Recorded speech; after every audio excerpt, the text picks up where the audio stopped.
keenya yaa'elluman Oromoo keessa dalan sabbee rifan xiyyaaraaf jeetti diinni nuti nu doorsisaa ture waboon takkuma rifan xiyyaaraaf jeetti diinni nuti roorsisaa ture waboon takkuma libsan.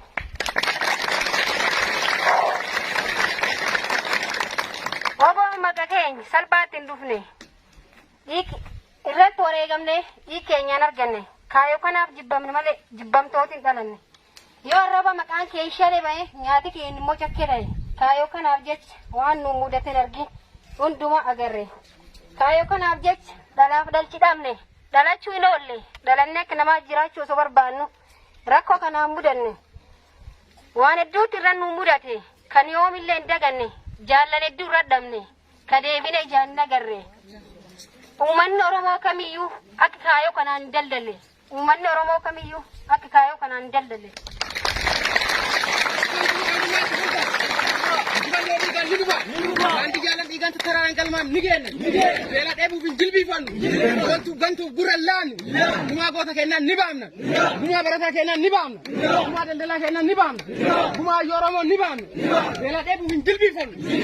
Gantu farkallan. Billan. Oromia rataban Oromia nu. Oromia rataban biya nu. Oromia tokko. Adam ban. Wolin kon. Fano kamu Oromo.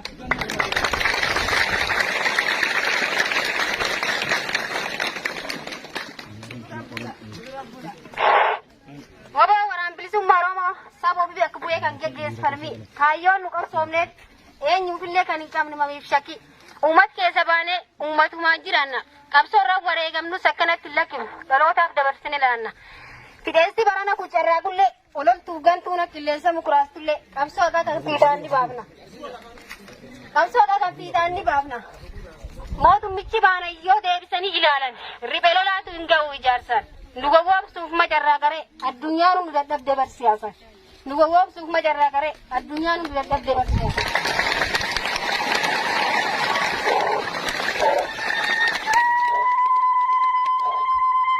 Beekumsi gaa qabnee barnoota ircaalaan keenya maastarii digriif diblooma kanaan beekamne kan dhuunfaa keenya nu fayyadu dhiifne uummata bal'aaf jechuuf keenya miidhamne uffata bareedaa hin beeknu jijjiiranne gabbachuuf osoo hin taane gara baasuuf osoo hin nyaanne cichaandii dubboo ishee micciiranne obsaan murannee qabsaawaatiin gara keenya gudunfanne Oromiyaa dhuunfachuuf qophii dhumurree jirra waan marayyuu guutanne Oromiyaa dhuunfachuuf qophii dhumurree jirra waan marayyuu guutanne.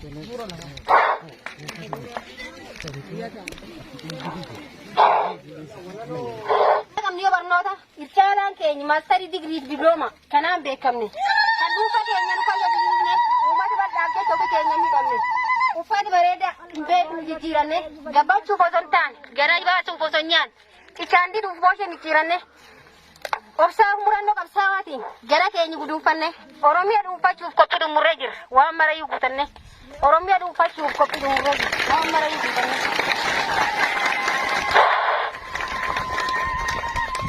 Oromiyaa wala boobsuuf nulmaan biyya uummata Oromoo harka kennuuf waboon abdii saba ofii bakka buunee irratti wareegamnu malee qabsoon abba qaba uummata Oromooti abbaan qabsoo kana isaaniif quuqamne hacuujaaf cunqursa saamichi bifa gargara jala isaan baafna qabeenya Oromiyaan qabdu fuunee uummata Oromootiif gabaasna malee ofii keenya booqiin ijaarra uummata Oromootti mata borsimni ittiin bulmaata bulchiinsi Oromiyaa bor fedhii uummataatiin madaalame dhiyaata.